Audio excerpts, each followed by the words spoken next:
O número de demissões nas empresas encerrou 2016 com dados bem negativos.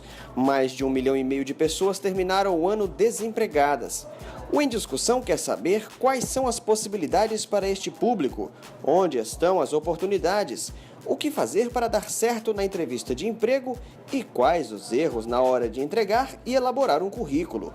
A oportunidade muitas vezes está bem perto, mas é preciso saber agarrá-la.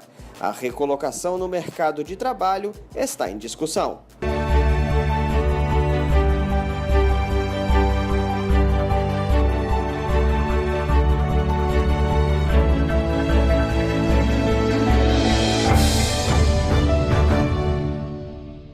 Seja bem-vindo a este Em Discussão, que hoje fala sobre a recolocação no mercado de trabalho. Para falar sobre esse assunto, nós estamos com a Juliana Nóbrega, que é professora de empreendedorismo da Faculdade Maurício de Nassau. A gente também trouxe o analista do Sebrae, Edilson Azevedo, e a coach de carreiras, Alexandra Gomes. Sejam todos muito bem-vindos. A gente trouxe esse assunto porque em 2016 nós tivemos muitas demissões e as pessoas às vezes ficam meio perdidas nesse começo de 2017, o que é que eu vou fazer da minha vida agora que eu fui demitido. A gente tem uns dados, inclusive, do CAGED até outubro, porque o CAGED não divulgou até o fim de 2016, não divulgou os dados para a gente entender o tamanho dessa onda de demissões que aconteceu. Mas a gente tem aqui que no Brasil as demissões superaram as contratações em 751.816 vagas formais, segundo os dados oficiais do Ministério do Trabalho. E se a gente colocar dos últimos 12 meses, de outubro a outubro, 1,5 milhão de trabalhadores que tinham carteira assinada ficaram de fora do mercado de trabalho. Aqui na Paraíba a gente teve 7.453 pessoas que estão fora do mercado, e no acumulado de 12 meses deu 10.598. Quando bate o momento da demissão, muitas vezes a pessoa nem acha, né? Um clima de fim de ano, tá todo mundo ali, de repente você entra na sala do RH e recebe a notícia. Com números como esse, muitas pessoas estavam naquele clima de fim de ano, 2016, e aí de repente entraram na sala da direção do RH e receberam a comunicação de uma hora para outra. Como é que fica o emocional dessa pessoa que estava num clima e de repente viu a vida dar 180 graus? Um desligamento normalmente sempre é chocante, né? Na maioria das vezes ele é traumatizante até, né? Então é importante que o profissional possa conseguir restaurar seu equilíbrio, trabalhar sua inteligência emocional. Ele vai precisar de um tempo aí para se recompor, né? Para poder resgatar sua capacidade de raciocinar e elaborar um planejamento para o que ele vai fazer, né? Porque ele precisa estar bem nesse momento, realmente para conduzir a sua história agora e reconstruir uma carreira, talvez, né? Em outra área, até possível. Então é um momento de parar, respirar, restaurar o equilíbrio e começar uma avaliação. Eu devo prosseguir nessa mesma área? Eu vou procurar por uma outra oportunidade? Eu vou investir numa qualificação? Né? Então tem que fazer realmente um planejamento de carreira. Às vezes vem aquela culpa de, mas tinham tantos outros funcionários, por que eu? Aí você começa a achar que a sua competência não é boa e você começa a murchar, não é isso? Acontece. Existe um jargão que diz o seguinte: só há duas maneiras de você progredir profissionalmente. Uma é pedindo demissão e a outra é sendo demitido. Então, acho que interessante nesse momento, né, em que a demissão bateu a porta, não por interesse próprio, mas por uma questão da conjuntura econômica, política, é importante, né, que o indivíduo avalie a sua conduta profissional, se realmente essa demissão veio em função desse elemento ou se realmente foi alguma coisa que infelizmente a empresa não pôde evitar. E aí você tem a oportunidade de fazer alguma coisa que você realmente gostaria, só que até então você não teve coragem de fazer, de trocar o certo pelo duvidoso, de arriscar abrir uma empresa, ou de arriscar mudar de segmento, ou dar outros passos na carreira. Então o importante é tentar aproveitar, né, tirar a parte boa que uma demissão pode oferecer, que é pensar em replanejar a carreira, pensar em outros passos. Certo. Aí o primeiro momento é tentar fazer um planejamento financeiro para os próximos meses, baseado no que você ainda tem. Como é que deve ser essa preparação? esse planejamento é importante demais, né? Porque é ele o que vai garantir que você tenha mais folga para planejar melhor e tomar passos mais acertados, ou que vai te induzir a uma recolocação mais urgente, que infelizmente não vai abraçar aqueles planos que você gostaria de fazer. Então, ter esse planejamento financeiro com a família, né? No caso do cônjuge, outros filhos, enfim, as pessoas que contribuem na renda familiar, para pensar um pouco financeiramente como é que se vai passar por esse processo e aí ter um pouco mais de fôlego para replanejar com tranquilidade. Vocês estavam comentando aí, eu me lembrei de um caso real, que é hoje o dono da Tramontina. Muitos anos atrás, não é, que ele era porteiro de uma casa de recursos da época, né? E de repente entrou um gerente novo e disse: já que o senhor não tem estudos, a gente vai ter que lhe substituir.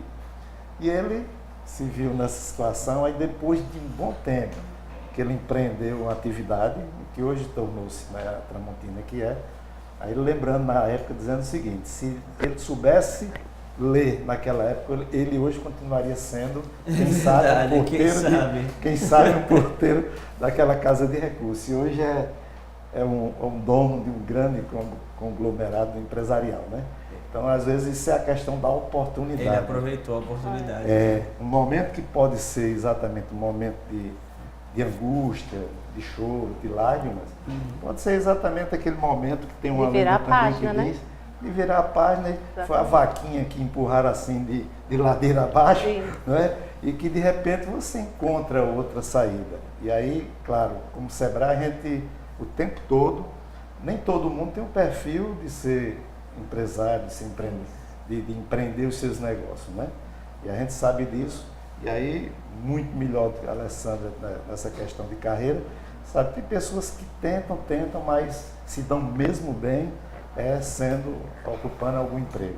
Entendi. Mas quando isso não é possível, tem essa alternativa de empreender o seu negócio, que pode ser uma fuga ao desemprego, que a gente, no momento de agora, a gente até pode temporária, até dizer assim, né? De uma forma temporária. Esse é um grande divisor de águas, né? Decidir se vai ser empresário, empreendedor, individual, ou se vai buscar investir numa carreira de profissional dentro de uma empresa, né?